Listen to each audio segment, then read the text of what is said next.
On behalf of Islamabad Branch Council ICMAP, I warmly welcome to all our respected members, professionals, distinguished guests to today's webinar on AI governance for finance and audit professionals.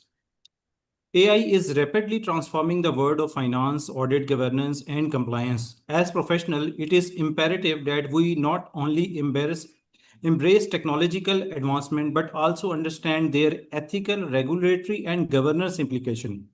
Today's session is designed to help us navigate these emerging challenges and opportunities in an increasing AI-driven world. We are honored to have with us our distinguished speaker, Mr. Shakil Anjum Mia, an AI governance and emerging technologies advisor, corporate service strategist, lawyer, and policy analyst with over 20 years of international experience across UAE, Saudi Arabia, Pakistan, and wider GCC region. He has extensive expertise in legal advisory, regulatory strategy, corporate governance, and responsible AI. Mr. Shakil has been actively advising organizations on ethical AI deployment, regulatory compliance, and sustainable AI governance framework, and he is also a published Amazon author and an active researcher in emerging technologies. We are confident that this valuable insight will help us better understand how finance and audit professionals can responsibly leverage AI while remaining compliant, transparent, and future-ready. Without further delay, I invite Mr. Shakil Anjum to share his valuable thought and expertise with us. Mr. Shakil, sir, stage is yours. Yeah. So first of all, thank you very much for inviting me for such an amazing introduction. So can you see me properly? Everything is aligned, right? Yes, sir. Okay. So yeah, I'm really thankful to ICMA for inviting me as a guest speaker for this webinar today. So as you have introduced me, I'm practicing law in UAE since last 17, 18 years. So more focus was on commercial law, corporate governance, international commercial arbitration. But during the last 3-4 years, I'm focusing more on emerging technologies. And during this time, I have worked on different assignments of the clients with VORA, Virtual Asset Regulatory Authority in Dubai, ADGM, DMCC, and DFSA. So my main task was actually to work on corporate structuring and to prepare the compliance frameworking of the clients before entering into the UAE market as a risk analyst and advisor. So that was my main role during that time. So AI governance, and even recently I have published one book on AI governance in Pakistan digital future, policy, law, risk management, and emerging technologies in the modern global digital transformation. So today we are going to discuss about AI governance for finance and audit professionals. Like traditionally, I will be not having too much emphasis just on speaking, that I'm not actually a teacher. And I will be not only expecting the question answer session. I do understand I'm interacting with the highly qualified and the high caliber people like chartered accountants and auditors. So this session will be a kind of more interactive session. So I will be discussing slides on a lower mode, but at the same time, I'll be just trying to include you in the discussion as an interactive session. I'll just take your viewpoints, I'll take your questions, and at the same time, for each topic, I'll be just answering your questions and we will be learning from each other experience. So I think it would be quite okay for you, right? So now we are moving towards the first slide. This is about the policy framework and foundation of responsible AI. So we do understand that even for a company, there are memorandum of associations and articles of association. Even at a state level, there is always a constitution. So for the enterprise level, or even at the state level, there is always a need of having a proper AI policy. So what should be the basic principles of AI policy? It should be, first of all, human-centric AI policy. It should be responsible, trustworthy, and ethical AI policy, which should protect the rights and data of the people, and of course the fundamental rights and democratic values of the people. So this is the first principle. Even this is enshrined in the article number 1 of EU Artificial Intelligence Act, the EU AI Act, which talk about the human-centric approach of the artificial intelligence. So in this policy framework, we should just focus that all principles should be based on the responsible AI. The emphasis should be given on accountability and governance structure. That is very much important. AI is not responsible. Actually, the people working behind it, they are really responsible. So the risk-based AI management should be there. There are 5 different categories of AI risk, which has been enshrined in the EU AI Act, which we will be discussing later. And then the most important thing which needs to be understood by the auditors and the chartered accountants, that is the transparency and explainability standards of the AI. So we will be discussing later what is transparency, what are the requirements of transparency, and we will be discussing with you people as well to understand that what you are taking care in your day-to-day usage of AI, and where does the principle of transparency and explainability stands. And if there is no explainability in AI, so it means there's no AI, or it's not a trustworthy AI. And the second last thing is that alignment with global regulations.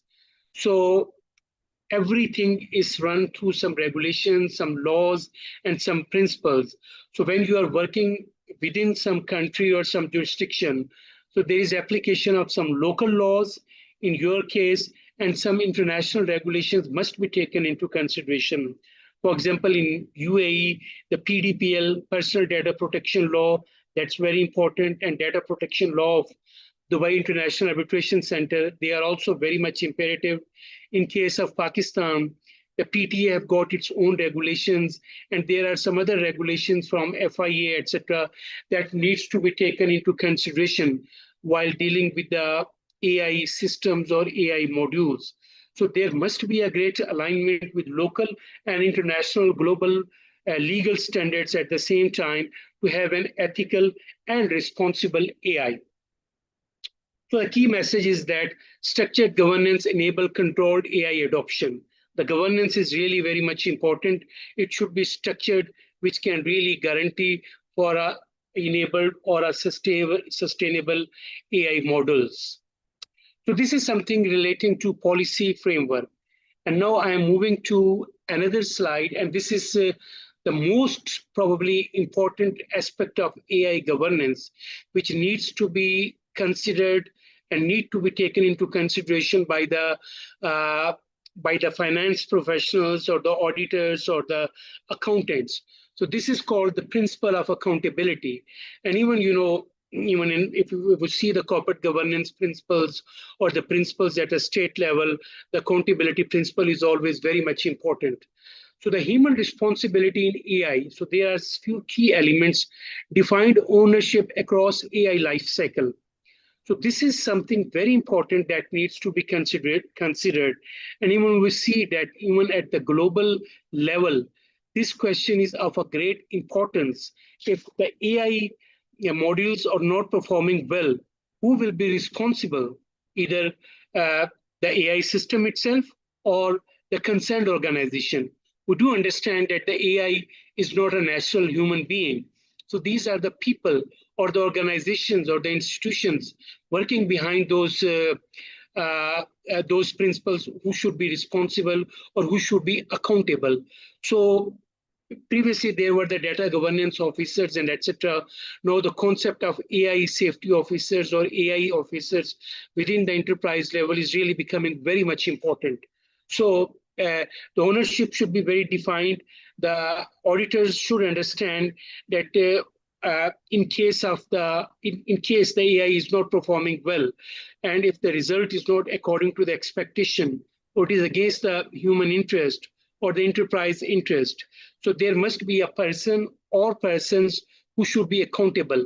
They should have got the training for responsible AI or the ethical AI to avoid any kind of risk management while using the AI models for the output of AI.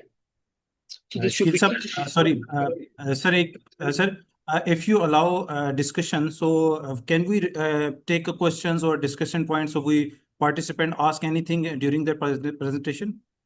Absolutely, absolutely. Just give me a 1 second, like a four, Sure, sir. 5 seconds. I'll Sure, sir. complete this accountability. And when I will finish this slide, not before the discussion, I will ask Right, the sir. people to ask the question. And as I mentioned, it would be an interactive session. But first, Right, I sir. just want to explain what is accountability, what are the basic roots behind the principle of accountability, why it is vital for the chartered accountants or auditors to understand that accountability. And the board and management oversight is always very important. There is always a AI committees, or the ethical committees, which is composed of HR people, compliance officers, legal advisors, auditors, and some other organizations, the people. So they should have the policies intact, and they have to advise the board on a regular basis regarding the AI policies. So as I mentioned, there should be a clear responsibility for decisions and failures. So the policy should be very clear that in case of anything go wrong, who will be responsible for that one. So there should be some designated persons among the organization who should be responsible, and this is the responsibility of the institutions through their capacity building initiatives to train those people. Audit and compliance accountability is very much important. So as an auditor, you understand that there should always be a technical documentation for each module from A to Z. Like, for example, what is the nature of the module?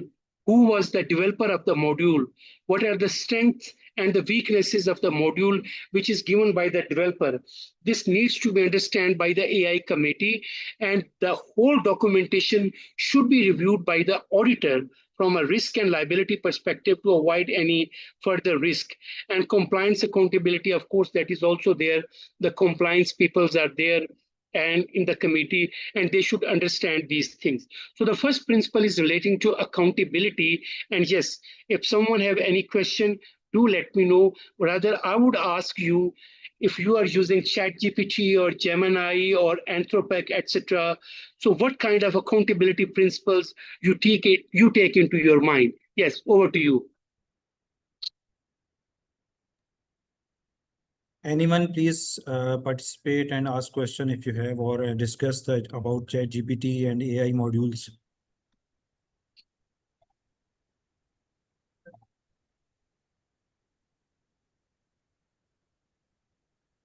जी सिद्धार्थ साहब, आप mic on कर सकते बात कर सकते हैं.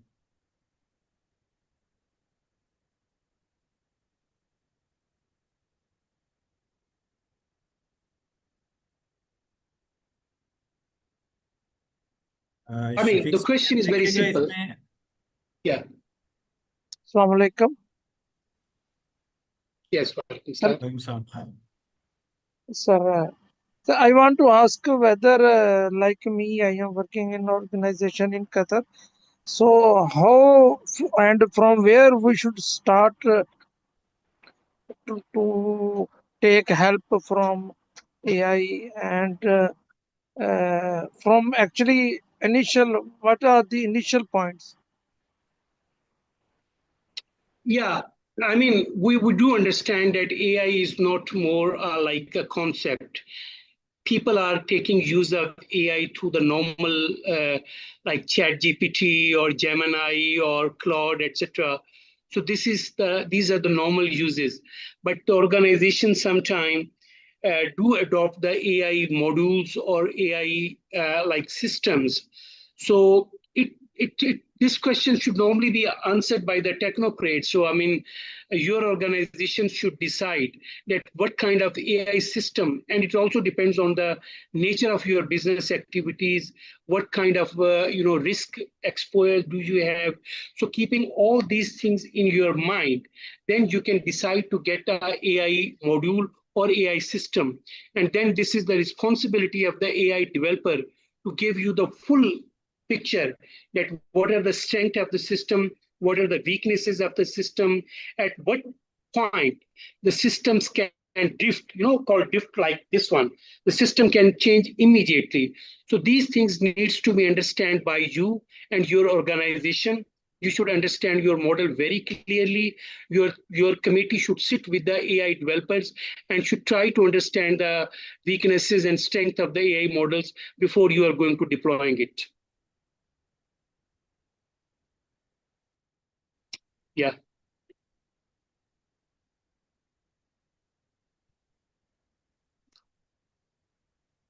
Is it clear?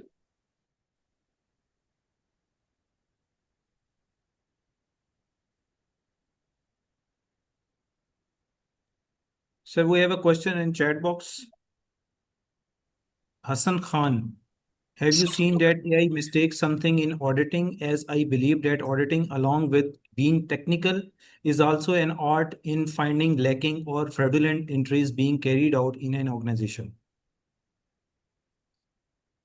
Yeah. So what I understand from the question, I can't really see it in the chat box. So I would appreciate if someone can ask me question to audio, even in English or Urdu. So yeah, in the AI systems, there are options.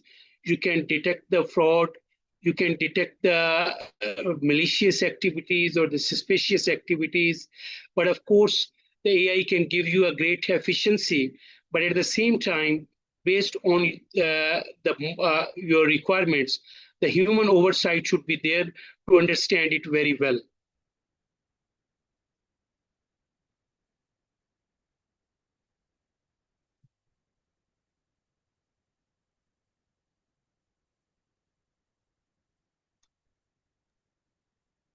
आप question जो है वो उर्दू में भी कर सकते हैं, कोई इशू नहीं है। अगर किसी चैट बॉक्स में नहीं भी लिखते तो आप क्वेश्चन माइक ओपन करके आप बात कर सकते हैं।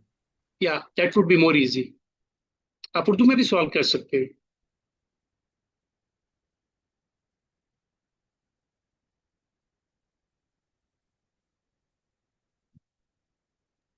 अच्छा सर, इसमें मेरा एक क्वेश्चन है कि हमारे पास मिस आयशा इलियास हैं। Miss, please raise your hand and open your mic, please ask question.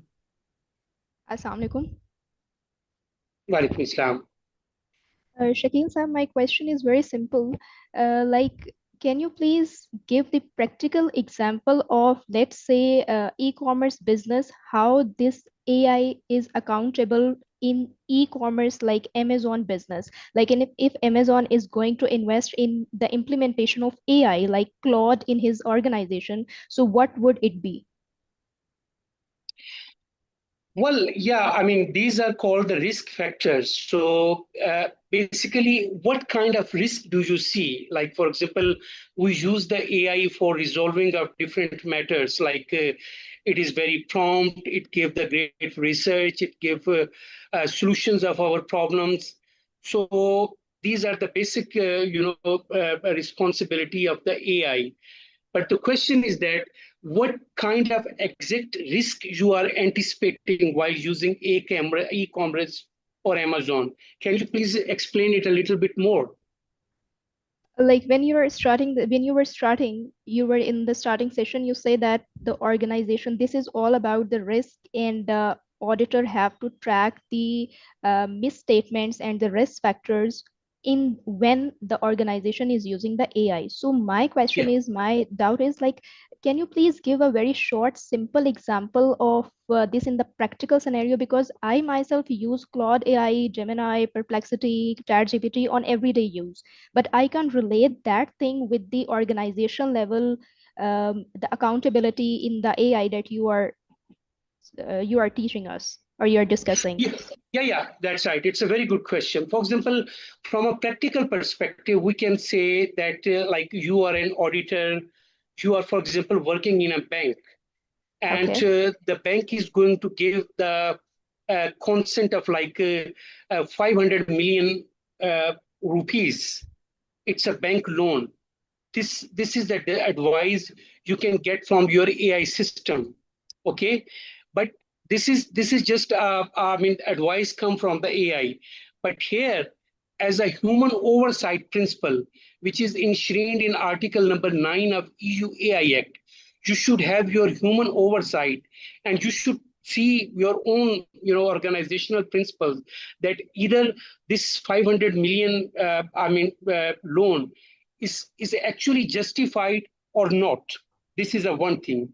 The person is really deserving for that loan or not. This is the second thing. Third thing you should just consider is that, for example, there may be some 4 or 5 other people. The most important problem in this kind of situation is called data biasness. So data, sometimes the AI systems are always trained on some data sets, or these are called historical data sets. And sometimes these data sets are not perfect. They're not strong. So, so you have to take care about that through the data governance policy or the bias detection. You should see that the system which is along this 500 million rupees loan, is it trained on the right models or on the right data? Was there any discrimination? Was the data strong enough? If all these questions are satisfied, then you can move forward. And this is called the transparency. And at the same time, if AI system, no, I'm just coming from the risk perspective, if AI system is unable to respond to you, and this is not being accepted by your judgment, which is a human judgment, which is always different from AI input. If human judgment is not accepting it, so there is a red signal. So as soon as there is a red signal, you can come forward like human in loop, and you can even challenge the AI decision, and you can remove it. This is my understanding. Yeah, now it makes sense. Sir, can you please name the industries that are rapidly using the AI, this like on the organization level? One example you're giving is the banking sector, and I believe insurance sector. What other industries are going to invest in this type of investments in future? Yeah, I mean, there's a huge, even like the even tech industries, and in banking, finance, even in the health sector, there is a huge use of. I was just reading a news that even in Pakistan, more than 1,100, top hospitals are going to be taken care by AI systems. So even at the health sector level, and according to EU AI Act, this is a high risk category. Health sector is using AI. And even in the military, we do understand that the AI systems are being used to target the enemy places, and Yeah, even makes attack sense. them.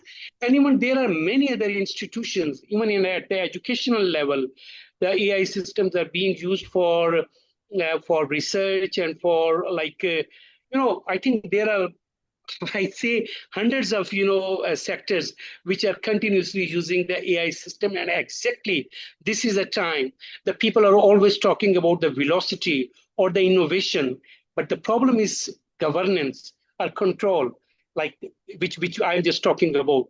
So yeah, Yeah, there are makes many sense. sectors which are taking care of that. Yeah, makes sense. Thank you. Sure, you're welcome.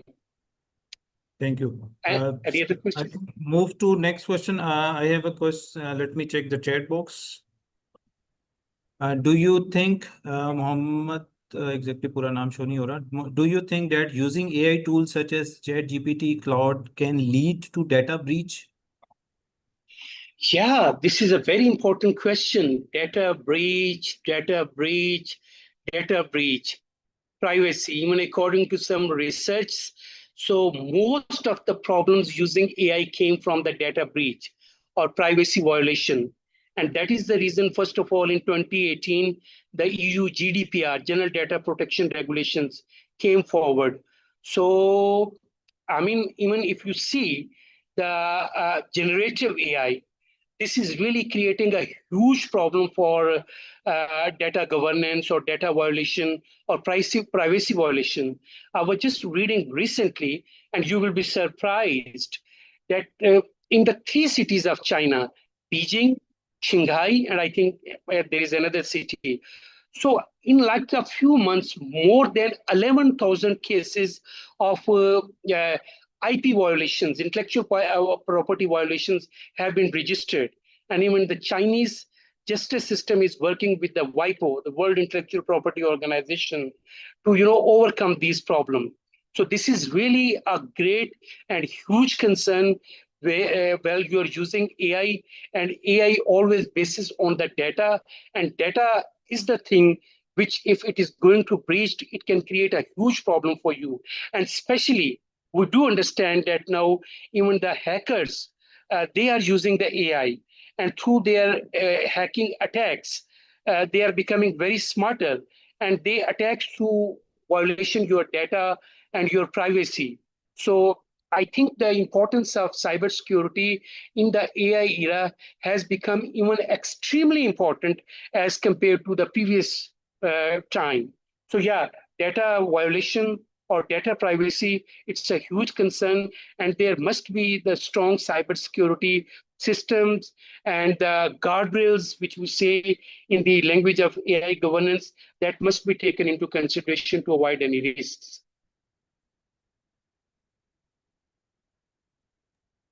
Thank you so much, sir. I think move to next slide or next. Yeah, I will move to the next slide, but I'm just having a question, for example, from many people. If you are working in any your organization, like as I mentioned, AI is continuously being used. So my question is to all the participants, what kind of actual risk do you perceive or you see from the accountability principles? Anyone answer my question?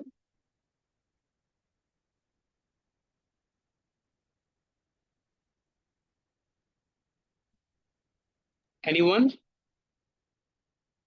Maybe it's a fake informations or documents or something making from AI or chat GPT. So, so we cannot trust anything blindly. Yeah. Daily basis पे कोई ना कोई video या कोई pictures इस तरह की आ रही होती हैं. It's kind of data, but हम उसको सोशल मीडिया पे और हम नॉर्मली इसको यूज़ कर रहे होते हैं, लेकिन वो ये इसकी एथेंटिसिटी क्या है ये किसी को नहीं पता. सो सबसे बड़ा जो Yeah. चैलेंज है वो ये है कि वो डॉक्यूमेंट या वो पिक्चर या कोई भी वीडियो, वो क्या वो रियली में एक्चुअली में एग्जिस्ट भी करता है या नहीं है, वो जस्ट एक माइंड सेट की तरफ से बनाई गई है. Yeah, this is really a great problem which comes from the generative AI, and this is called deepfake in the language of AI governance, deepfake technologies. And through deepfake, you can create a lot of audios, videos, which seems exactly genuine to the real people, and even sometimes the AI experts cannot identify it. And trust me, according to a lot of the reports, these kind of fake videos or audios are creating a lot of problems. Even the elections are mishandled. Elections are being hijacked through this deepfake technology. And even sometime, some leading CEO, there are some cases, they were trapped through this, fictitious AI created audios, and even they gave the consent of, releasing like millions of dollars to some other persons. So these fake things or fake technology using AI is really a huge risk. I agree with you. So should I move to the next slide? Sir, what you think? How can we protect our data, or how can we verify these informations? Either we still against used AI to AI, or we can research our information. Well, yeah, this is a very important question. And to be honest, I think the people, as I just gave you the example of China, there are 11,000 cases of data breach or trademark violations or IPR violation. So this is really a great question for the states and for the enterprises to find the solution to detect that how we can really get rid of these fake videos or deep fake technology. I think the research is still going on, but from my understanding, there's not a concrete answer. And that is the reason even today in China, there is a world artificial intelligence organization is going on, and there's a need of huge international human collaborations to face and resolve these kind of challenges. So yeah, the problem is there. Right, sir. Sajjad sir want to ask question. जी Sajjad sir. Sir आप मुझे सुन सकते हैं? Yes, yes, जी. अच्छा sir, actually I want to ask that you are asking one question that recently you face any AI related risk or something. Recently, accounts people, especially high post, they receive one Excel like one file, and it is written that it is financial statement of with our company name. So it is a very normal thing that we have to click that one, and then problem came to all group, and this and sometime our account number was showing and like that from emails. I don't know. It looks like a AI risk. This type of things we are receiving nowadays. That's why I want to share you. Yeah. Which industry you are working? Construction, contracting. Construction contracting company. Yeah. I mean, that is the reason I will discuss in another, presentation in this lecture today. There is one thing is called continuous monitoring and incident reporting system that should also be in place to avoid these kind of things. And again, human oversight is always there. So people should remain very careful. Uh, the AI has huge efficiency. There's no issue about that. Huge speed that is there. It's a great efficiency, but at least, of course, it comes with the risk, and that can only be countered through the human oversight and continuous monitoring and incident reporting system. Thanks for your Yes. input. Truly Thank appreciate. you. See, if they are customized to a company name even, and in putting a attachment Excel, it's very normal to person trying to open that one, and then all problem came. Yeah. So That's right. That's right. And there should be a vigilant committee within the company, might be auditor or accountant or compliance. There should be a continuous alert for these kind of things to be taken consideration to human oversight. yeah, I ask in chat box also that I will tell you that even if AI it is helping us in a lot of field and automation is coming, but today discussion I understand that even human surveillance or checking or approval still need. Yeah, that's right. Article number 9 of the European Union Artificial Intelligence Act, the EU AI Act, specifically talk about human oversight. And if there are even Article number 5 of the European Union AI Act talk about categories of risk. Prohibited AI, high risk AI, normal AI, and low risk AI. So there are 5 categories. So I will discuss about all these things in the next presentation. Thank you. Right, sir. Please continue to the next presentation. Sure. Yeah. So we were just talking about recently. The other thing is relating to risk classification, managing AI based on impact risk categories. So these are the categories actually which are given into Article number 5 of the European Union Artificial Intelligence Act, the EU AI Act, which is the first AI Act in the world, promulgated in 2024, and by 2027 the whole act is going to be implemented in 3 different phases.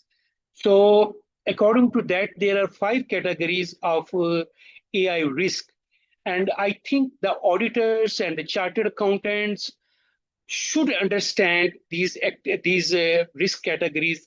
This is extremely important for them. The number 1 is prohibited AI or unacceptable AI. For example, if the AI or AI model is being used which is a great risk for the fundamental rights, human security, human life, democracy, rule of law, human health, etc. If AI is going to impact these things, so they are prohibited, means they are absolutely illegal. So you have to understand under what category the specific risk is coming down. So the risk classification is very, very important. You should keep it in your mind. And third one is the high risk AI system. So the high risk AI systems are actually not prohibited. They are allowed, but they are the systems where there is a need of human intervention that is called human in loop. So the chartered accountant should understand the principle of human in loop, human on loop, and human out of the loop. Human in loop mean if there is a system which is creating a high risk, like for example, administration of justice, like for example, human sentiments, like for example, recruitment, like for example, some financial approvals of financial loans and etc. So these are called high risk areas. In these high risk areas, the human intervention is extremely important. That is called human in loop. So if you see through the human judgment, there is no comparison to the human judgment. We understand the AI is very fast. We understand through the agentic AI, the AI agents are going to take the autonomous decisions. These are the risks. But at the same time, the human judgment is always important. So keeping all these risk factors, as I mentioned, in mind, if there are some risk, and then you should use your human judgment, and then you should immediately come forward according to the EU AI Act, and this is called human in loop. And if you see there is a risk, you can reject the AI decision, or you can stop. You can give the stop signal to AI working on that system. This is called high risk category. Third one is limited risk categories, means there are risks, but they are not too high. They are in a limited mode. In this connection, there should be a kind of human on loop. The first was human in loop. Here, the principle of human on loop is applicable. And in this human on loop principle, you have the right to identify the thing. The risk factor has come down, but even then, you have the right as a human being to reject the human decisions, or even to put the question on it, which we will be discussing under the explainability principles. And the last and final stage of the risk classification, it is called minimal risk, mean there is a very slight risk. And this principle, there is a human out of the loop. There's no need for the people or the human to be a part of that AI system or AI outcome. So in this system, the AI systems or AI models should work autonomously, independently. This is very important. And yeah, but even according to my understanding and my study, approximately 75 to 80% systems of the world are under this category of minimal risk. So you can use these things very easily without any risk category. So these are in AI governance, the risk classification is very important, and the auditors should understand very clearly at the very onset of starting the AI governance or starting the journey of AI for their organization, that what are the risks. They should categorize them: prohibited, high risk, limited risk, and minimal risk. And then they should form the remaining policy of their organization. Any question or comment?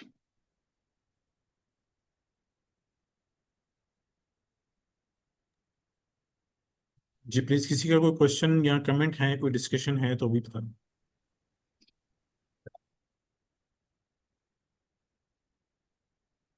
So I have a question for all of the participants.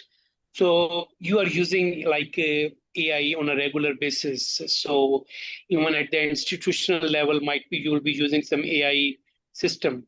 So what kind of risk do you see or you expect that they can emerge, and what are their solutions? This is my question.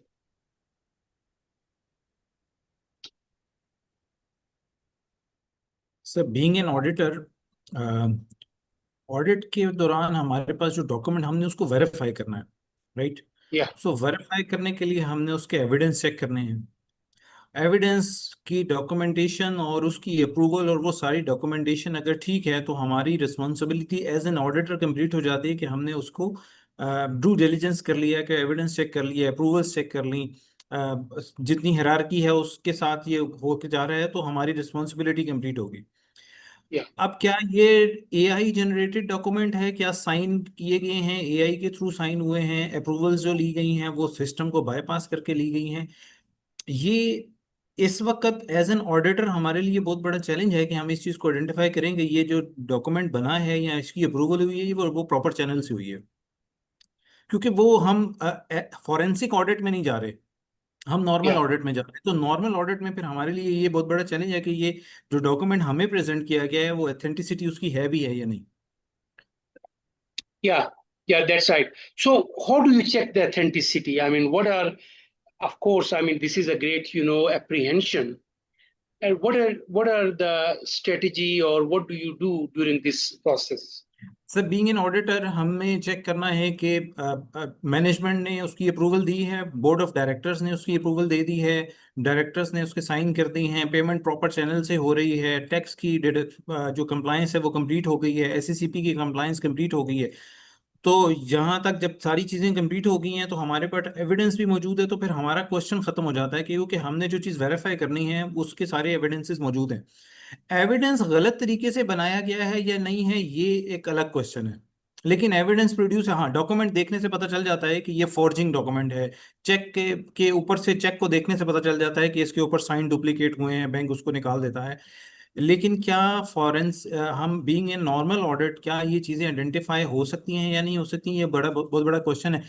आपके forensic audit में तो ये चीज़ें हो जाती हैं, लेकिन normal audit के अंदर हमारे पास जो डॉक्यूमेंट आ रहे होते हैं नॉर्मली वो बाज़ दफ़ा इनवॉइसेज ओरिजिनल नहीं होती। अब चेक तो कभी भी ओरिजिनल हमें नहीं आते, चेक तो जिस पार्टी का था उसको पेमेंट हो गई और वो नॉर्मल उसमें चला जाता है।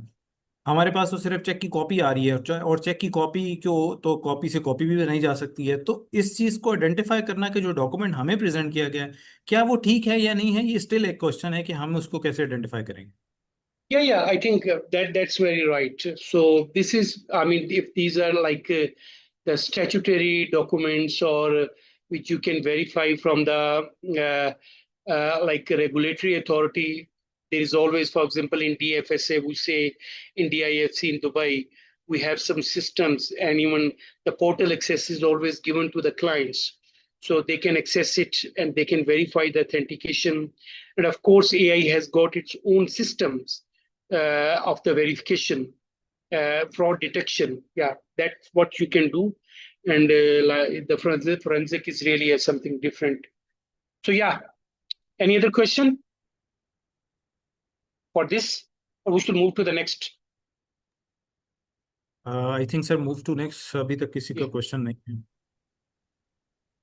Yeah, that's right. The next thing which is very important in AI governance and which the auditors should always take into consideration, that's human oversight.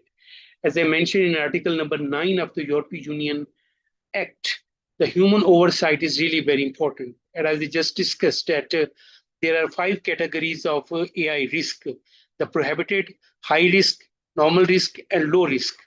So first of all, we need to categorize the risk category, and this should be mentioned in your AI policy or AI governance policies. Now, most of the companies, they have got their own AI governance policies.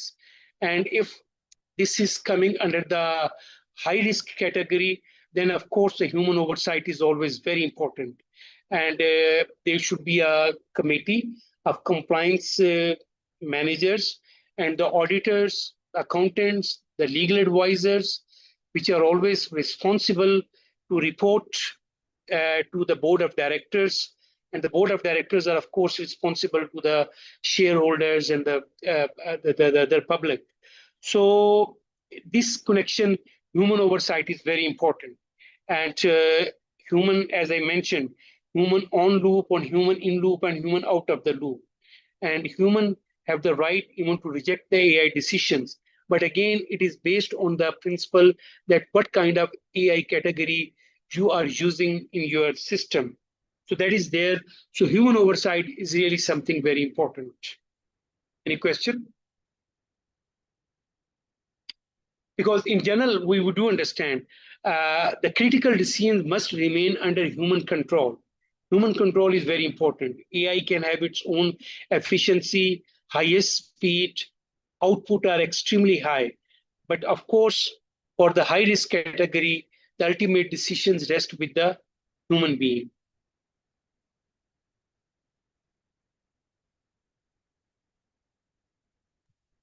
Sir, what is your observation in Pakistan? More common people like me, we are using AI to generate pictures or some messages or something like that. Is organization exists in Pakistan that they are fully compliant AI governance or use AI as a responsible citizen or a organization? Yeah, AI governance is really a bit a new era. We are entering into new era, and even at the global level, there's a huge need at the state level and the enterprise level to understand the responsible AI, ethical AI. You have listened a lot about these discussions. So I think there is a great need. Even Article number 4 of the European Union EU AI Act that is talked about AI literacy. So there is a need for AI literacy to be provided to the people in Pakistan. As I mentioned, I have recently published my book, AI Governance in Pakistan's Digital Future. I have gone through an extensive research during that book. And some of the lacking area or the gray areas were relating to the capability of that is called institutional capability. Either the companies at the state level or even the government is capable enough to use the AI systems or not. And even at the even enterprise level, this capacity building is very important. And the civil services, civil servants, the judicial officers, the judges, they are extremely required to understand the AI risk, like these 5 risks, how these risks can be taken into consideration. And even now in the AI era, the data protection and the data violation is a great concern. And at the same time, data localization is another concern, like the transferring of data from one jurisdiction to another jurisdiction. The countries of the global south, including Pakistan, they have a problem. They don't have their own cloud system. They are still using the foreign clouds. And when your sensitive data is on the foreign clouds, so it means that you are already on a weaker position. So you are actually exposed to the risk. So these are the problems which the world should consider, even especially the global south, including Pakistan, should understand that how these problems can be taken into consideration. A lot of discussions are going on in the world, but I think, to answer your question, uh, we should make more emphasis on AI literacy at the government level, at the private level, at the citizen level. And even I understand recently, like 4, 5, 6 months back, the Central Bank of the UAE gave some framework or guidelines to the licensed financial institutions in UAE to take care of those guidelines. And those guidelines, and the number one was that from a consumer protection, the consumers or the normal people, they have the right to ask the banks or the financial institutions that if what are the grounds behind this AI decision? If this is an AI decision, what are the grounds behind this AI decisions? And that ground can only be mentioned if it is an explainable AI and there is a technical documentation and a lot of things are there. So explainability is very important.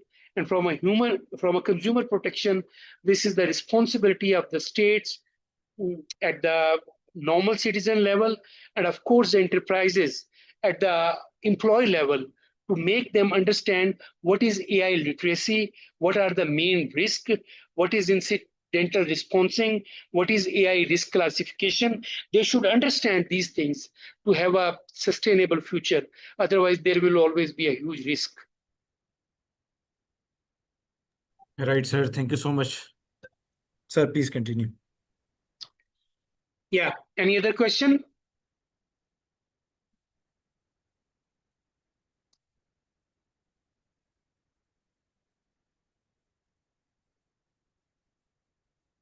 Like, for example, here you can see in the slide, human in the loop mechanism, I have already explained it. Override and intervention capability. If the system is high risk and high risk category, then the people can really intervene, like the concerned people within the organization, and they can challenge it.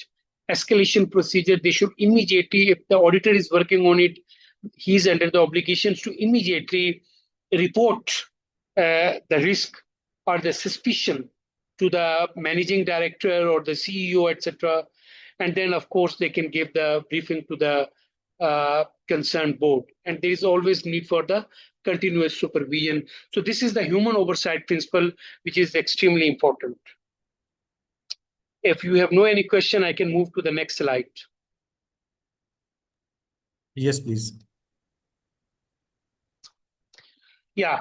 So now we're going to talk about data governance, ensuring quality, privacy, and integrity. As I mentioned that during the research, the most important concerns from the enterprises came from the data protection or data governance or privacy violation. So these things can only be taken care by the data governance.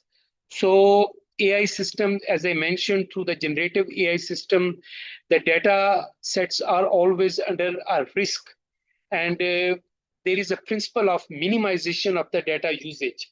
Minimization of the data usage is that whenever any organization, like for example, NADRA in Pakistan or FIA or FBR, is using some data through the NADRA in Pakistan. So there is a legal principle which is called data minimization. So the data should be used exactly to the objective for which it is being used. So the concerned people should understand what are the objective of using this data, till how long this data can be used. There might be a time specification like a 6 months or 1 year, so the 2 years. After that, that data should be blackout for the users. And of course, from a data governance perspective, the person who's the owner of the data has the right to recall its data back. He has the right to make amendments in data within the limited regulation. So the privacy principle is very important. And as I mentioned, that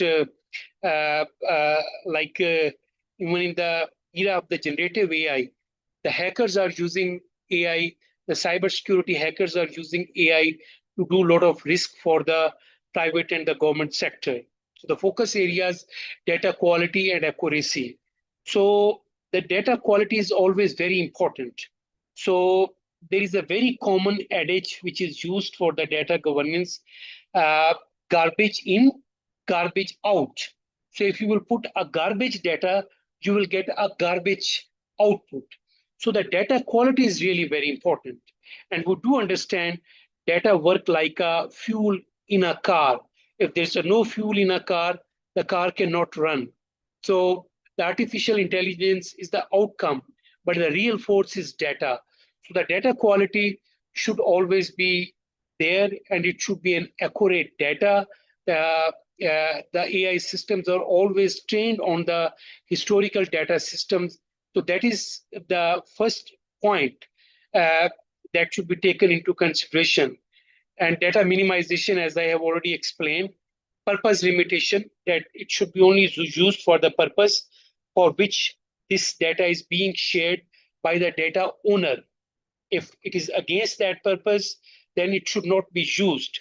For example, our data being used by like a hospital or doctor, it may not be used by the bankers, or it may not used by the army, or it may not used by the other, law enforcement agencies or the corporate entities or the financial entities.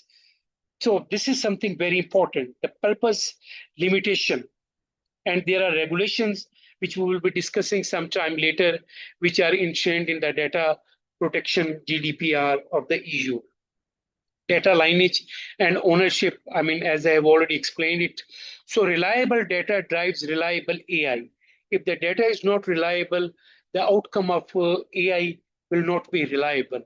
So this is something regarding data governance or data protection, which we should, or you as a auditor should always keep into the consideration.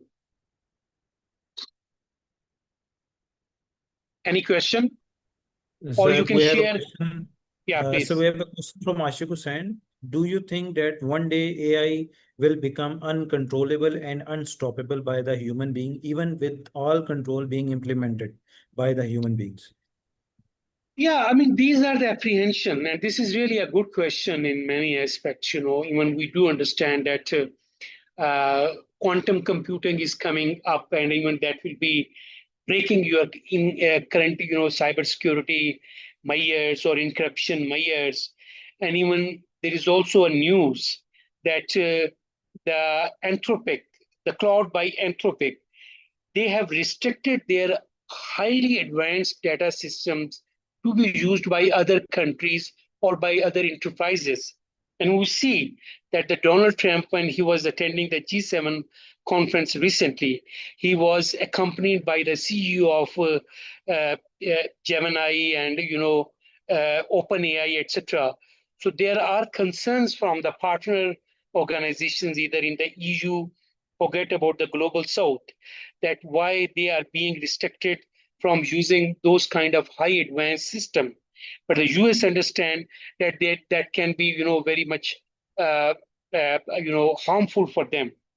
So yeah, I think this is a genuine concern which needs to be taken into consideration, and the people should think about that at this point of stage, and even at the state level, the policies should be there. And if we see the agentic AI is another risk which can become, a great risk for the people. Agentic AI simply means there will be the AI agents who will be working on your behalf. They will be planning, they will be designing, and they will be executing the workflows. And they will be practically executing, means they have the autonomy. And this is really the apprehension come forward, that autonomy was traditionally the ownership of the human being, which is being taken or even snatched by the AI systems through the agentic AI. But agentic AI is a reality. We cannot deny its importance. We know that the UAE has officially announced that within 2 years, the 50% of the government services are going to be provided through AI agents or agentic AI system. And after 11 days, they made another announcement that even for the private sector, they have to follow the agentic AI, adoption. So yeah, these are the realities, and this is a challenge to the human autonomy. But again, I think from my perspective, to avoid the risk which is being asked by this questioner, is the only thing that is human collaboration, human insight, human in loop, and human judgment. And human judgment will only come through the AI literacy under Article 4 of EU AI Act. So even at the state level, the government should provide the AI literacy to the people. Like the government in Pakistan is making a lot of announcements. So I think they are just implementing it to some extent. Even the organizations, they should take it into consideration, because in a year or 2 year, when the AI will be extremely in a usable mode, this is the right time for the countries of the global south to invest their time on learning AI governance and AI control. So I hope I have answered your question.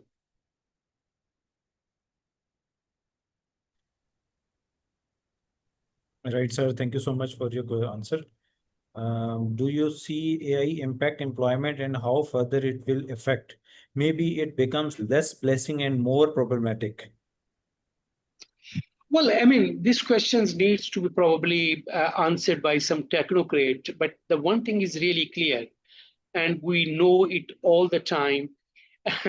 Even now, you're using Chat GPT and you ask them to create an AI image. They create AI image in such a professional way, which was being done by content creator or graphic designer like 6 7 months back. They are gone. They are out of the market. So I think the government should understand, and the government should initiate the reskilling program. We need to reskill ourselves to avoid any kind of job loss or job disruption. The job disruption will be there, and it is there. And we also understand from some various studies that AI will create inequalities in the early stages before it becomes normal. And that is a time where the people or the organizations or the states should focus their maximum time for reskilling. And there's a huge need between the global south and global north and international organizations and NGOs to take this matter extremely into consideration. If you see, like 4 or 5 days before, an international AI governance happened by the United Nations in Geneva, Switzerland. And then there, these questions were actually raised, and a huge dialogue is going on. And I have explained these things with case studies in my recent publication as well, that what the countries of the global south should do for the reskilling. Otherwise, it can be really disastrous. You're right.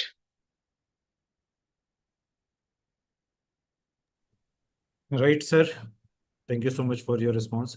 Sir, please. Any other question? We should move next slide.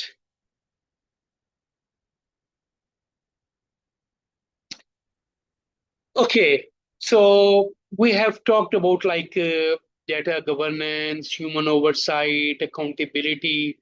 So these are some of the most important, principles for AI governance, for an effective and sustainable AI governance.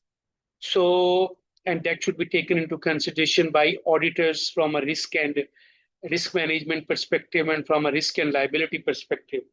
So the model transparency is very important, understanding AI behavior.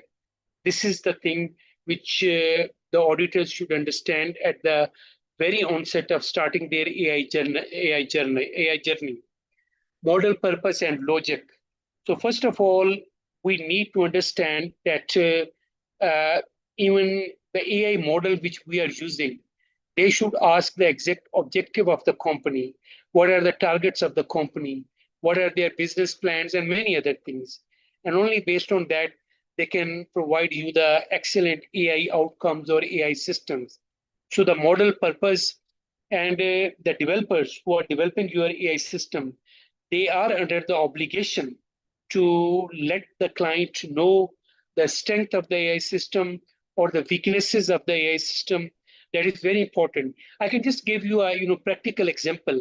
If you go to like a pharmacy shop, and if you take some medicine from the pharmacy shop, so there is always written like a description on the medicine, like its manufacturing date, it is expiry date, the content, what is the content of calcium or magnesium in this medicine, and when this medicine is going to expire. So I'm sure you have seen these things.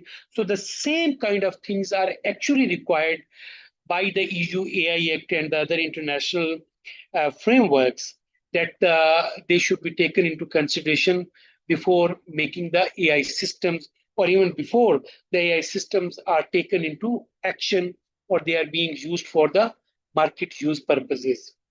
Input output relationship, that is very important. Input and output relationship.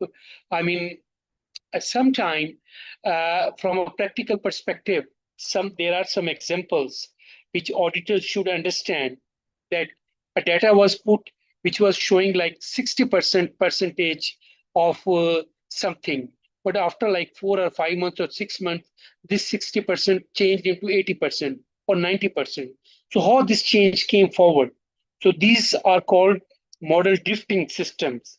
So this should also be taken into consideration, and the AI compliance teams should sit with the developers of the AI systems to understand the things very well, and each and everything should be documented, and there should be a documentation trail, and the auditors should understand it, and there should be a AI catalog, and everything should be present over there. Limitations and assumptions, as I have already explained, that every model, I mean, like for example, uh, if you are manufacturing like an aeroplane, or if you are manufacturing a car, so being a manufacturer, you know what are the limitations of your car or for your aeroplane, or what are the assumption. So you should make those as a manufacturer or as a developer in AI case. So those assumptions should be categorized, should be documented, and all limitations should be considered. When, for example, as a user, you know the limitations. Sorry, actually.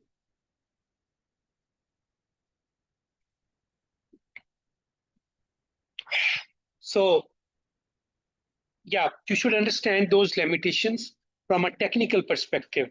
This is very important, and everything should be documented. And if there are some assumptions, that should also be taken into consideration. For example, this aeroplane can go like 30,000 feet above in the air. But what if it can go 35,000 or 40,000? So these are all assumptions, and these are all risks, and these risks can only be mitigated exactly when the AI developers are developing the AI systems, and when they are handing over these systems to the deployers. So the deployers should understand it, and when the deployers are going to the ultimate consumers or the public, they should also explain these things to them. So this is basically like a chain. It's kind of a chain, and each block of the chain is interconnected to the other block of the chain. So if one of the block is missing, it means everything is going to be disturbed, and there will be a great disruption. And to avoid that one, we should take care of that one. User awareness. As I explained earlier, users are of two categories. For example, one is the manufacturer who actually make the AI systems. They are the manufacturer. The first user are the deployers. Okay, means the companies which are buying them. So they should understand all these things. They should have the awareness, and then the third user are the ultimate users, which is the general public or the consumers. So the country's consumer protections laws are always there, and as I mentioned, that keeping in mind the explainability principle of AI governance, the people have the right to ask any question. For example, if you're talking with a chatbot in a bank or some in any organization, as a consumer, this is your right to ask the bank or any financial institution, am I interacting with a human being or AI? This is very important. So this is called the principle of explainability. So we will be discussing it in some further discussions as well. So yeah, uh, this is something relating to model transparency, which the auditors should understand, and they should have the clear documentation before going to the further situations. Yeah. Any question?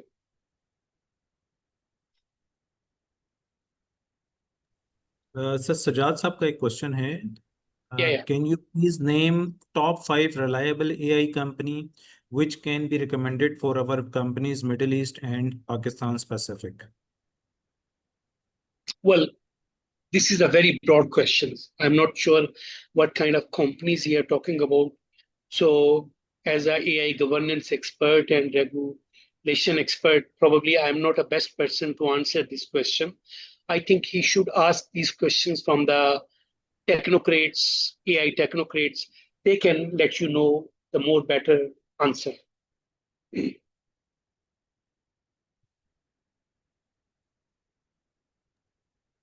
All right, sir. Anyone question or any discussion point, please? So can you explain again input and output relation? What does it mean exactly? This for specific input and output relationship. Yeah, input and output relationship means that, for example, when you buy a AI system or AI model, okay, or that AI model is actually trained on some data sets, historical data sets. That model is trained. But that data sets are, of course, based on information, based on the data. The data is providing some different information at that time. But at some point of the time, due to data intermingling or some other technical issues, the output can change. For example, initially it was 60% of something, like 60% recruitment was by male and 40% for female. But at some time, it becomes 60% for female and 40% for male. So this discrepancy actually can create a problem. And it can be a havoc for the public trust. So also, to avoid this situation in input and output relationship, the companies are under the obligation to keep a continuous monitoring of the AI systems and AI data which is being used. If there is any discrepancy, they should just identify it. Right, sir. Thank you. Anyone, please, any question or any discussion point?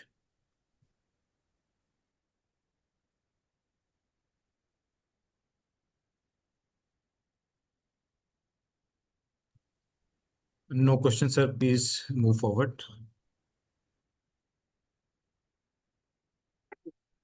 Yeah. So now we're just going to talk about bias monitoring, ensuring fair outcome. I mean, this is really something very important. The data, as I explained earlier, uh, uh, input and output. For example, if you are having a good input, you will be having a good output. So the data which you are using, it should always be accurate data.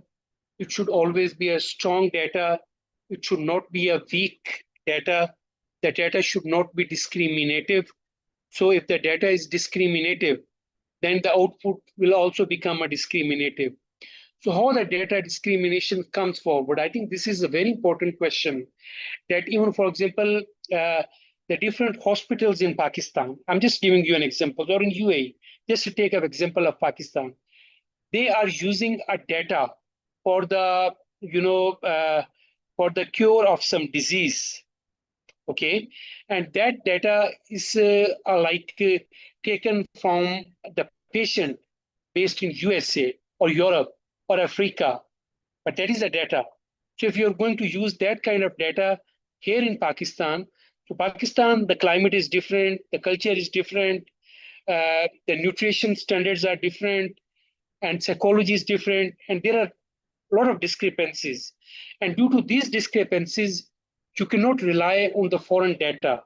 The data should be localized, and that is a very important question in AI governance, that the data should be localized, and it should be strong, and it should be a tested data. And that is the only thing which can give you the outcome which are fair, which are based on the justified principles. So unfair decision making, I mean, if you are just putting a wrong data and the data is biased, then of course this is going to have the havoc and wrong outcome of the AI system, which can really impact the lives of the people which are using the AI outcome decisions. So the bias monitoring is very much important. And from international legal principles and the United Nations Human Charter and many other regulations, and these principles have been actually discussed in OECD principles of responsible AI, UNESCO principles of trustworthy AI, and of course the EU AI Act. So these are few of the international frameworks or regulations which give a strong, emphasis that the data should be strong. Fair, ethical, and non-discriminatory AI is the only AI which can earn the public trust and which can be sustainable and which can have a great impact. If it is not following that principle, then of course it is going to have a very disastrous impact or AI outcomes. Sir sorry to interrupt you I think मगरिब नमाज का time है हम session को 15 minute के break के बाद दोबारा से रिज्यूम करते हैं नमाज ब्रेक के बाद हम 7:30 पे इसको दोबारा रिज्यूम कर लेते हैं अजान जस्ट होने लगी है तो हम इसको 15 मिनट की ब्रेक कर लेते हैं इस पर Okay, no problem. So we will rejoin on 7:30 इंशाल्लाह So I should close it altogether, or what I should? No no Or sir I should just put it you on can hold. Okay. जी जी और you just put in on hold audio Okay. Okay, I'll do it. Thank you.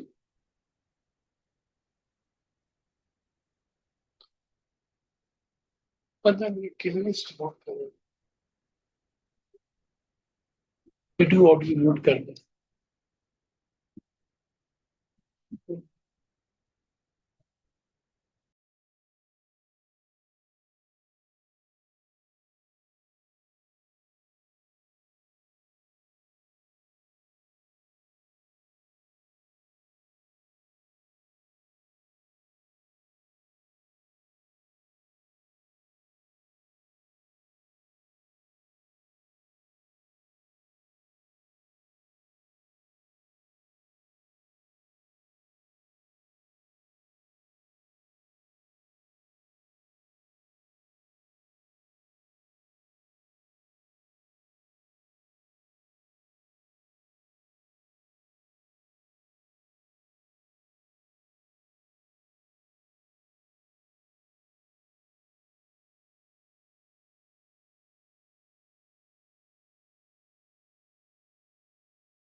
ये बस ये move नहीं कर रहे।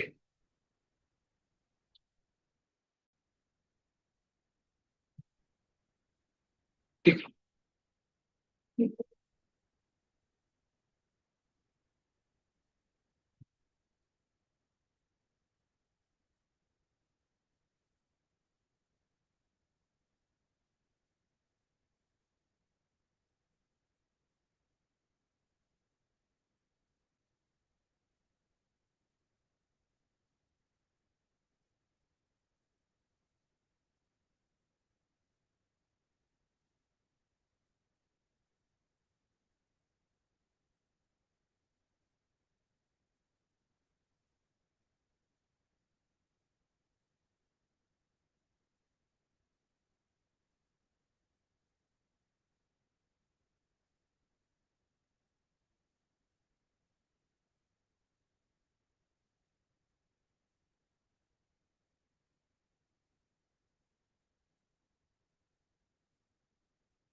Assalamu alaikum. Welcome back.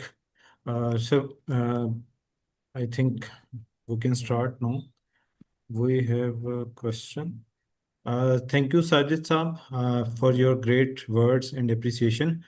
Hopefully हमारी कोशिश यही है कि members और students के लिए हम interactive sessions और to the point ऐसी चीज़ें लेके आएँ जो आजकल के टाइम की ज़रूरत है, ताकि हमारे मेंबर्स और स्टूडेंट्स जो हैं ना वो इस चीज़ से इक्विप रहें कि दुनिया कहाँ चल रही है और हमें उसके साथ साथ किस तरह या उससे आगे कैसे जाना है।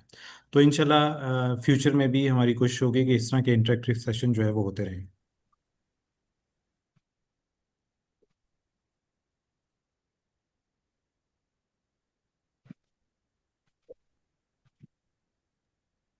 सर हसामुद्दीन साहब का क्वेश्चन है, how we may establish responsibility for any data action being done by human और AI. As per my understanding, AI takes decision at its own and perform task as per its understanding.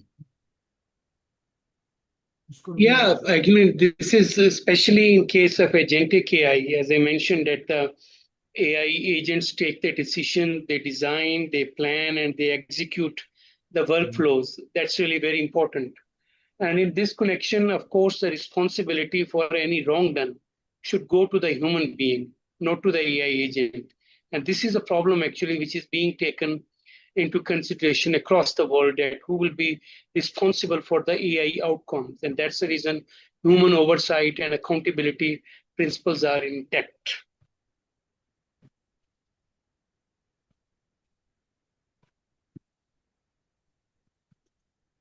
Right, sir. Anybody have question or any discussion point on the slide?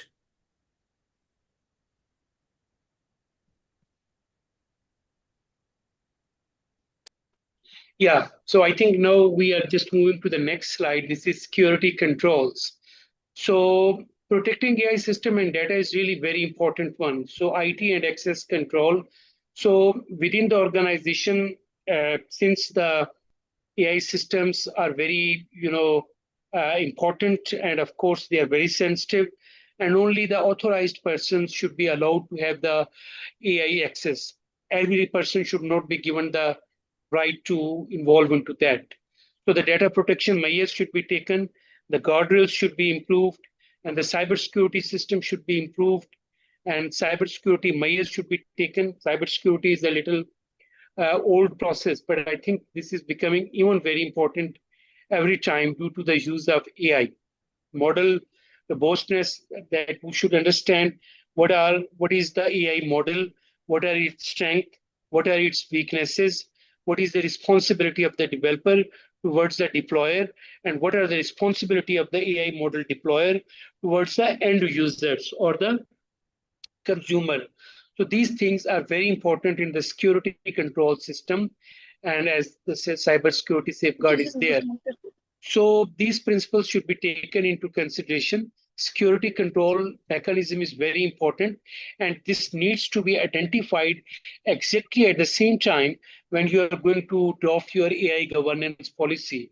So the AI governance policy should be made, uh, and we are doing it for many companies, of course, to avoid their risk factors. And there are different things which needs to be taken into consideration. And security control principle is really very important at the time of establishing or drafting your AI governance policy. Any question?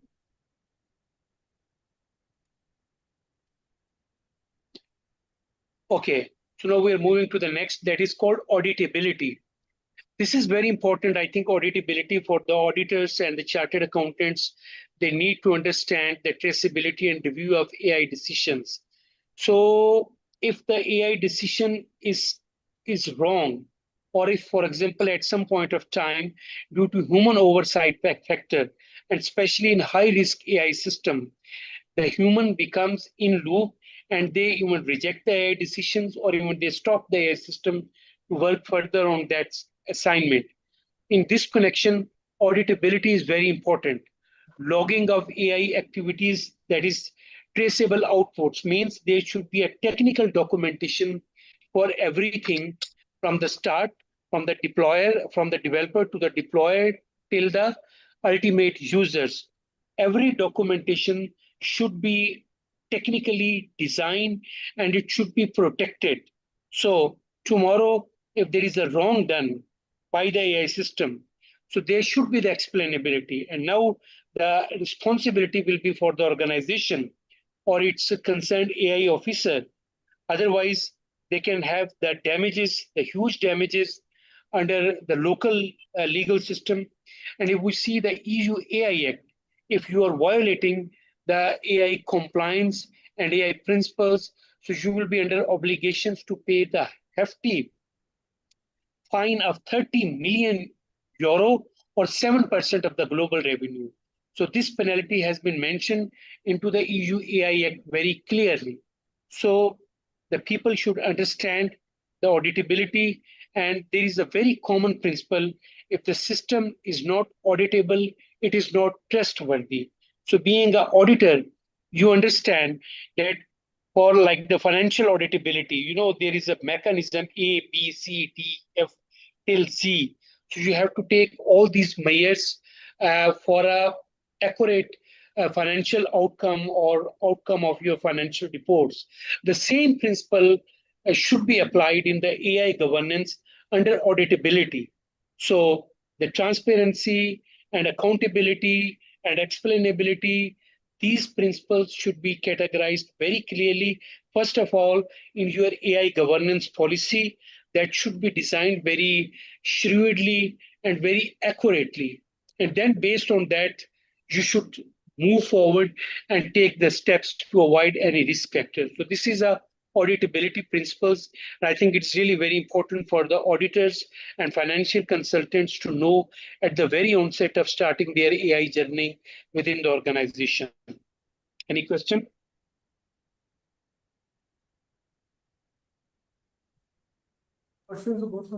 G participants, any question or discussion point?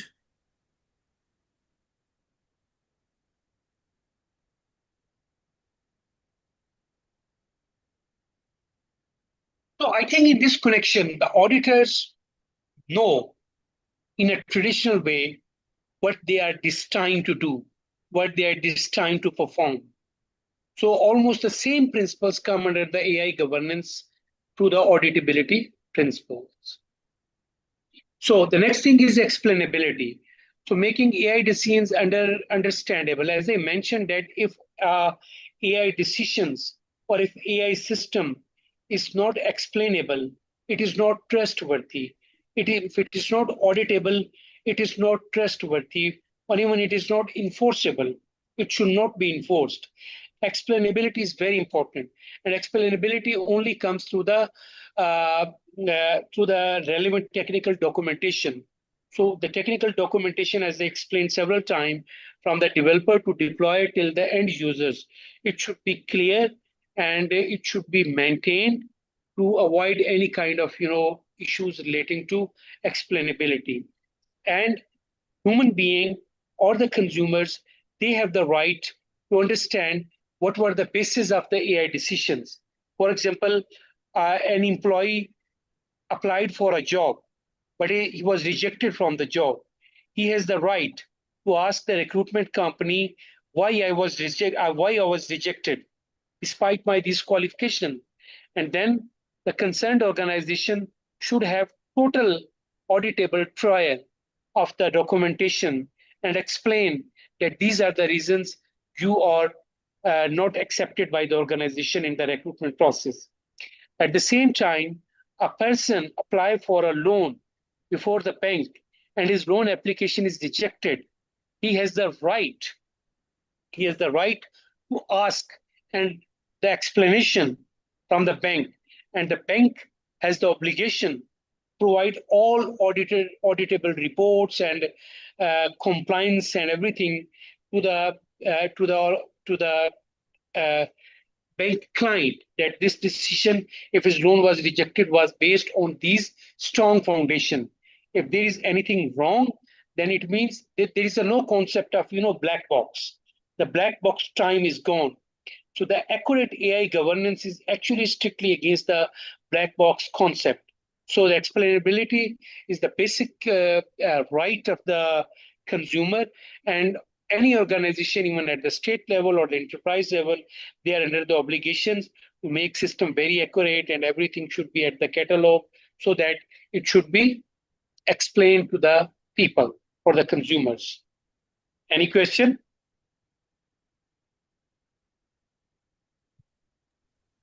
Okay. Dear We participants, go for any the question or discussion point, please, you may raise hand. So yeah, next is the compliance alignment, embedding regulations into AI decisions. The compliance alignment is always very important. Even at the local level or the international level, there are a lot of compliance requirements that needs to be taken into consideration. The concerned people within the organization, they should understand the basic principles of EU AI Act, OECD principles, and the UNESCO principles, and of course the relevant GDPR or the local laws of the countries, like the PDPL, Personal Data Protection Law in UAE, or Data Protection Law in Dubai International Financial Center. These are the yardsticks. So the same yardstick should be adopted, and of course, this is also very important that the international compliance frameworks are only given for the guidelines of the nations. The independent states, they are the independent entity. They have the right to make their own regulations, and it should not be a copy-paste policy. Every country has got its own traditional values, cultural values, religious values, and climate, and etc. So based on that, they have the right to make their regulations locally. And this is the responsibility of the AI team or the compliance committee or the AI enforcement committee to understand if there is any compliance violation. And normally now even uh, there are some AI systems which have the compliance system which are embedded into their manufacturing or at the time they are going to be deployed. So that should be taken into consideration. It should be renewed by the concerned compliance officers or the legal advisor or the auditors. They should make it very clearly. And of course, the things that should always be explained into the AI governance policies. So compliance must be built into AI system. Without compliance means you are going to not only lose the public trust, which you are also going to lose your business. And of course, you can face some court cases or compliance violations, which are huge according to the EU AI Act. So all these things should be taken into consideration to have a sustainable AI system. Any question? Sir, when you're talking about AI system, is that then agentic AI or is a normal AI system that we build for to regulate our business processes? Yeah, it is for both. It is for both. Even it is for the regular or the agentic AI, but the agentic AI is becoming hugely popular in the world. As I just gave you an example of the UAE, they are just going to make their 50% of government services through the agentic AI. And even a lot of organizations are working on the AI agents. So this principle is applicable for both the systems. Right, sir. Okay, monitoring and drift detection. So ensuring continuous accuracy monitoring.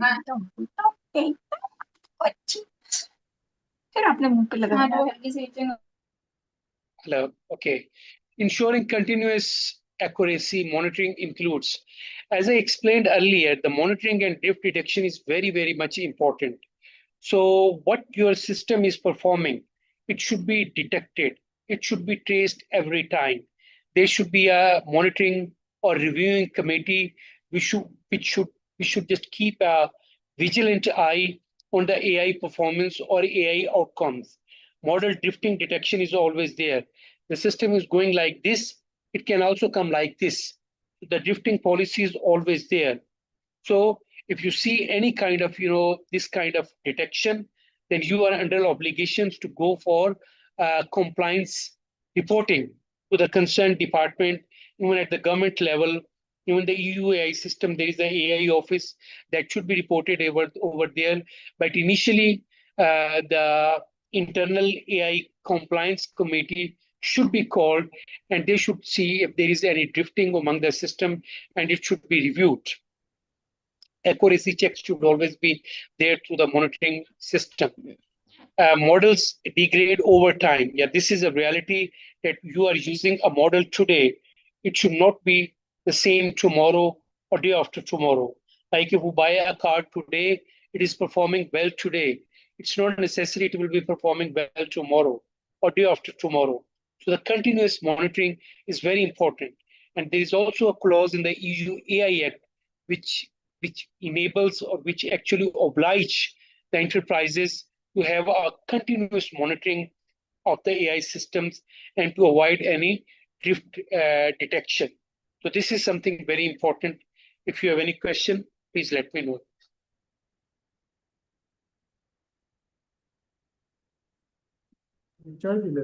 Ji, Miss Aisha, you have a question, please ask.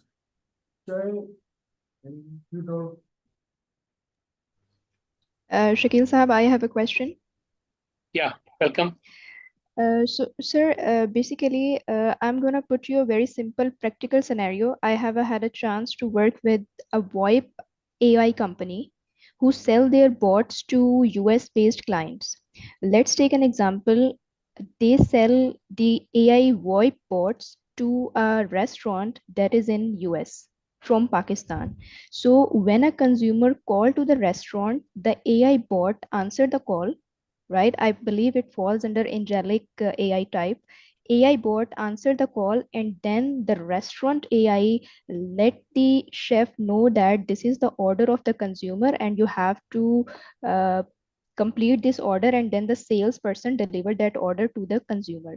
So I believe it falls under the angelic type.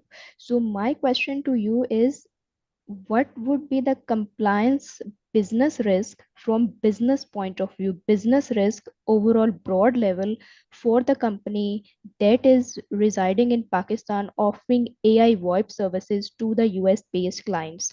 I believe the one of the business risk would be the threat of the consumer data, theft of Yeah. consumer data. That would be normal. Like if the company restaurant is not using the VoIP AI, then the data can also be breached. So what are the other business risks on the governance level that will the company will have to face, because company is in the early stages of the operations? So at the very start, what things the company owner should keep in mind in order to avoid major mishappenings? Yeah, it's a very good question. So this is basically a cross-border, recognition or jurisdiction of the AI system.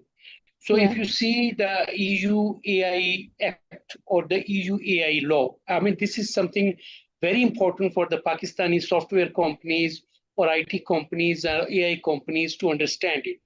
So if they are providing services while sitting in Pakistan or India or China or Bangladesh, for example, we take a case of Pakistan.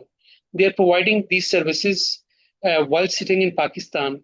But if their services are going to impact or going to put some impact on the product which are being used in entire European Union. I'm just giving you an example of European Union.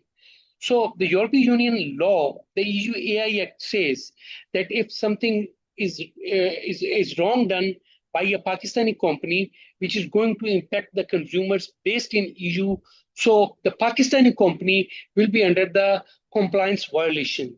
And that is the reason 35 million euro penalty or 7% of the global revenue. This is something very important. So the Pakistani companies should also understand these compliance requirements when they are sending or selling their products in the European Union markets. So your question is specifically to the United States, for example. So I think there should be the local regulations. USA has got, like, its 27 states of the USA have got their own AI regulation. But be very clear, for a country to take a risk or compliance, it is not necessary to have an independent AI law.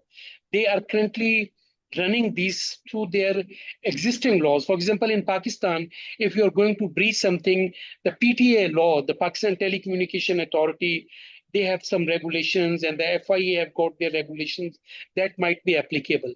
So this is actually a cross-border compliance jurisdiction question. It is very complicated, but I have explained you the situation from the EU perspective, that if you're providing wrong services, if you're doing wrong thing while sitting in Pakistan, but your systems are being used in entire European Union, so you are under obligation. So you will have to face the music. So the same principle should be applicable if someone is using in the United States. Okay, makes sense. Well explained. Thank you so much, sir, for your insightful. Any other have a question or any discussion point?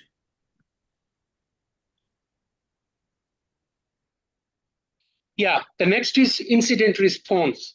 This is very important one. Like, for example, for example, in aeroplane, if they are in some very emergency situation, there is a mayday call. We often listen this one. So the same principle is applicable for the AI system.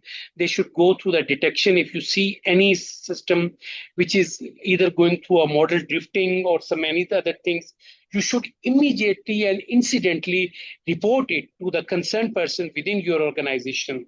And then this system should be investigated. And it should have a very technical documentation for the future references. Like for the auditor, this is very important to know that now even the international companies which are making investment into the AI system or in some any other country, they normally ask the question regarding their ESG policy, which is still new, but now they are also asking for their AI governance policy. And the AI governance policy should, if in the past, if the something wrong was detected, they should also understand that what response was given, what was the reaction on that thing, what was the redemption, what was the reporting.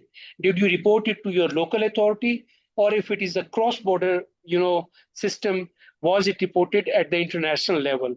So the incident response is extremely important for the right AI governance principles, and the auditors and the financial consultant should understand it at the very onset of starting the AI systems at the beginning.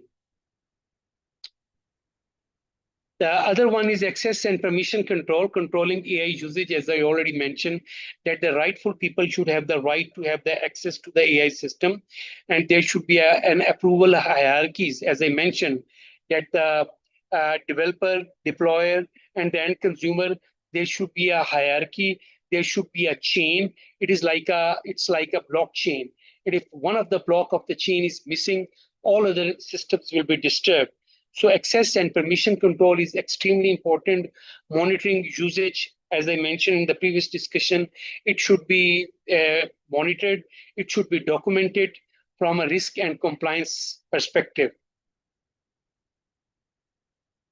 Other one is trust metric. I'm just going a little fast because there are 2-3 slides which are left and our time is also going to be finished. Trust metrics, measuring confidence in AI. So as I mentioned, that the accuracy, bias level, explainability, incident frequency, audit results, and compliance status. So these are the basic things that needs to be consideration, and it should be mentioned into the AI governance policies, that what are the trust metrics. If these systems are intact within the AI governance policy or the execution strategy, then you have a great AI system. And this is going to, enhance your output and public trust, and even, of course, profitability of your company. If any one of these systems relating to accuracy, bias level, explainability, incident frequency, I have explained all these things in the previous detail. If anyone is missing, then it means there are the red signals, and you should be very careful about that. So yeah, ladies and gentlemen, this is the end of the presentation from my side. I have tried my level best to explain all the things in a little possible time. I have explained all the basic principles relating to the AI governance from a national and international perspective, and what are the international regulations with the EU AI Act, OECD principles, or the UNESCO principles, and what are the local regulations. So my ending words will be that, so the trustworthy AI is only based on human judgment and human oversight. We should always rely on the efficiency and velocity of the AI, which is really amazing, as human can process 10 to 100 operations per second, and AI can do it millions to billions per second. So you can understand that we cannot compete AI. AI has got an extreme efficiency, but humans are given the judgment. Humans are given the emotions. Humans have been given the power of judging the morality between the wrong and the right. And humans have the sentiments or emotions. So these are something very important which you should keep in your mind before the being an auditor. And you should keep all these principles in your mind before starting your journey with the AI governance journey of your organization. I think I tried my level best to explain everything very well. If you have any question, let me know. I can answer you in the next 2-3 minutes. Sir, thank you so much for your time and valuable insight. Dear participants, any question or discussion point, if you have? So if you would have even a further question, you can ask it in the chat box, and Mr. Rizwan can forward it to me, and I will make it sure that your response should be given within the next 72 hours. So I think we have no question, and so we move to closing ceremony as a closing remarks. We have our chairman, Islamabad Branch Council, Mohammad Rizwan Arshad. So I request him to please come forward and thank you to the participants, speakers, and also the closing remarks. Sir, please, over to you.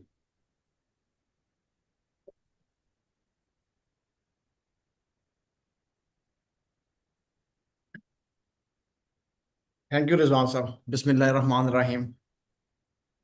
Honorable our today's speaker, Shkil Anjum Mia Saab, Rizwan Saab, Secretary Islamabad Branch Council, Tariq Rashid Saab, dear participants, ladies and gentlemen, Assalamu alaikum, and very warm good evening.